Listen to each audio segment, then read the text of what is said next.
Ayan, magandang umaga po sa bawat isa. Ako po si Student Pastor Domingo Belmonte Jr. at kasalukuyan po ako nag-aaral dito sa Bicol Grace Bible Institute. At ngayon pong umaga, mag-share po ako or magbabahagi po ako ng salita ng Panginoon patungkol sa kaligtasan. Ayan niyo pong basahin ko po sa John chapter 3 verse 16. Sabi po dito, "For God so loved the world that He gave His only begotten Son, that whosoever believeth in Him should not perish, but have an everlasting life." Ayan, sabi po dito, gayon na lamang ang pag-ibig ng Diyos sa atin, kaya't ibinigay niya ang kanyang bugtong na anak, upang ang sino man sumampalataya sa kanya ay di mapahamak, kundi magkaroon ng buhay na walang hanggan. Mahal na mahal daw po tayo ng Panginoon. Though nakakamit tayo ng kasalanan, ang pag-ibig ng Diyos ay wagas at dalisay. Ang kasalanan na yon ay namayan natin yon kina Eve at Adam nung sila'y nagkasala. At hindi gusto ng Panginoon na tayo po ay mapunta sa dagat-dagatang apoy. Kaya ibinigay niya ang kanyang bugtong na anak na si Jesus para sa ating mga kasalanan. Kung mapapansin nyo or maiisip natin, deserve ba ni Lord yun? Deserve ba ni Lord na maghirap? Deserve ba ni Lord na ipako sa krus? Deserve ba ni Lord na lapastanganin? He is the Son of God.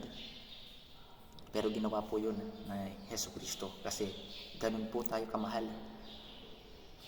ng Panginoon. Even His only begotten Son ay kayang ibigay para sa atin. Kaya naman po mga kapatid, though nakakakumit tayo ng mga kasalanan, mahal tayo ng Panginoon. Mahal ka ng Panginoon. It's according to the Bible. According sa salita ng Panginoon, mahal na mahal tayo ng Panginoon. Kaya ibinigay niya ang kanyang bugtong na anak na si Hesus Kristo. Kasi nandun na tayo Pupunta na tayo sa kasalanan na patungo sa dagat-dagat ng apoy. But God, dahil nga mahal tayo ng Panginoon at ang pagmamahal na yon ay kayang sacrifice o ibigay ang kahit kaisa-isa niyang anak na si Hesus Kristo sa bawat isa sa atin. Kaya naman, tanggapin natin siya bilang ating personal na tagapagligtas. At siya yung manguna sa bawat isa sa atin sa pamamagitan ng pagtanggap sa Kanya bilang personal na tagapagligtas natin.